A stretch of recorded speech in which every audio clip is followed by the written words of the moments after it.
ডাল তো আমরা সকলেই খাই। আজকে তোমাদের অন্যভাবে ডালের একটা রেসিপি করে দেখাবো। নমস্কার, বাবুর্চিতে তোমাদের সকলকে স্বাগত। আজকের আমি করে দেখাবো হাতে মাখা মুসুর ডাল। তাহলে চলো দেরি না করে শুরু করি। প্রথমে দুটো আলু নিয়েছি, সেটাকে মাঝখান দিয়ে কেটে এভাবে একটু বড় করে লম্বা করে কেটে নিচ্ছি। তোমরা দেখেই বুঝতে পারছো আলুটা কতটা মোটা করে কেটেছি।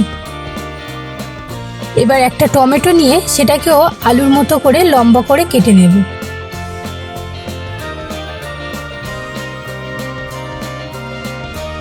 টমেটো আমার কাটা হয়ে গেছে। এবার একটা বড় সাইজের পেঁয়াজকে স্লাইস করে কেটে নিচ্ছি। এখানে আমি মুসুর ডাল ব্যবহার করছি, তোমরা চাইলে মুগ ডালও ব্যবহার করতে পারো। পেঁয়াজটা কতটা পাতলা করে কেটেছি সেটা দেখে নাও। 4টে কাঁচা লঙ্কাকে মাঝখান দিয়ে চিড়ে নিয়েছি। এখানে মশলাগুলো নিয়ে নিয়েছি, নুন, হলুদ, লঙ্কার গুঁড়ো আর জিরের গুঁড়ো।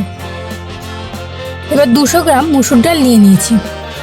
তোমরা চাইলে ডালটাকে 1 ঘন্টা আগে ভিজিয়েও রাখতে পারো। আমি এখানে একটা বড় কড়াই নিয়ে তার মধ্যে ডালটা দিয়ে দিলাম। তারপর কেটে রাখা আলুগুলো দিয়ে দিচ্ছি।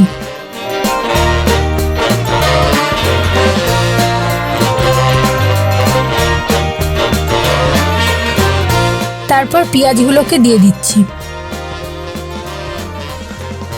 আর দিলাম কেটে রাখা টমেটো।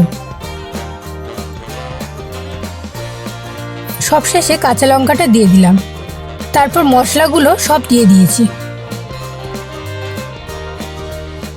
এর মধ্যে 2 চামচ মতো সর্ষের তেল নিয়ে নিয়েছি।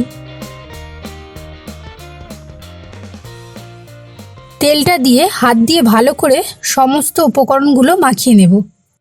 হাত দিয়ে যত ভালো করে মাখাবে ডালের মধ্যে মশলাটা কিন্তু তত ভালো করে ঢুকবে।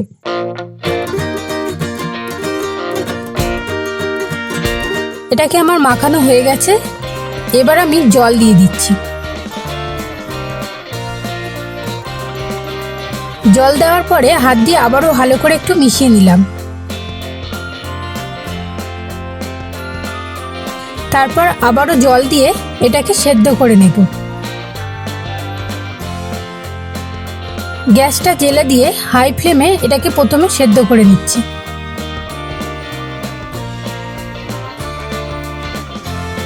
ডালটা ফুটে গেছে, ওপর থেকে এই ময়লা জলগুলো তুলে ফেলে দিচ্ছি।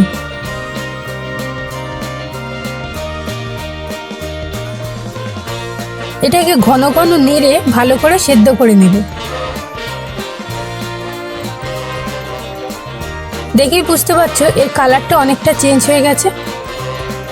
এবার আমি গ্যাসের ফ্লেমটা মিডিয়ামে দিয়ে এটাকে ভালো করে ফুটতে দিচ্ছি।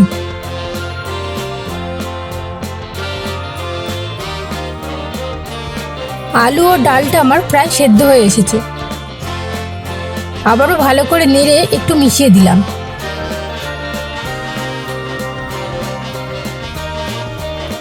এদিকে একটা প্যান বসিয়ে তাতে একটা তড়কা বানিয়ে নেব। তার জন্য দিয়ে দিলাম কিছুটা পরিমাণ 5 ফোড়ন। সেটাকে আগে হালকা ভেজে নিচ্ছি। তারপর দিয়ে দিলাম একটু পেঁয়াজ কুচি, রসুন কুচি আর 2টো শুকনো লঙ্কা। সব দিয়ে হালকা ফ্লেমে এটাকে নেড়ে চেড়ে ভেজে নিচ্ছি। বেশি লালচে করে ভাজার কোনো দরকার নেই, হালকা ভাজলেই হবে। তারপর এটাকে নিয়ে সেদ্ধ করা ডালের মধ্যে দিয়ে দিচ্ছি।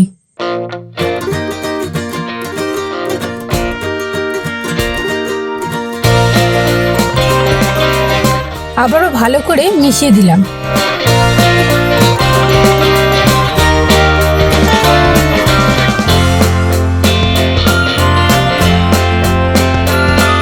এখানে আমার ডালটা অনেকটা ঘন হয়ে গেছে, তার জন্য আমি আবারও অল্প একটু জল দিয়ে দিচ্ছি।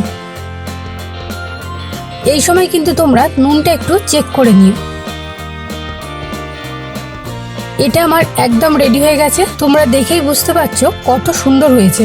আর ডাল, আলু সমস্তগুলো কিন্তু আমার একদম পারফেক্ট সেদ্ধ হয়ে গেছে।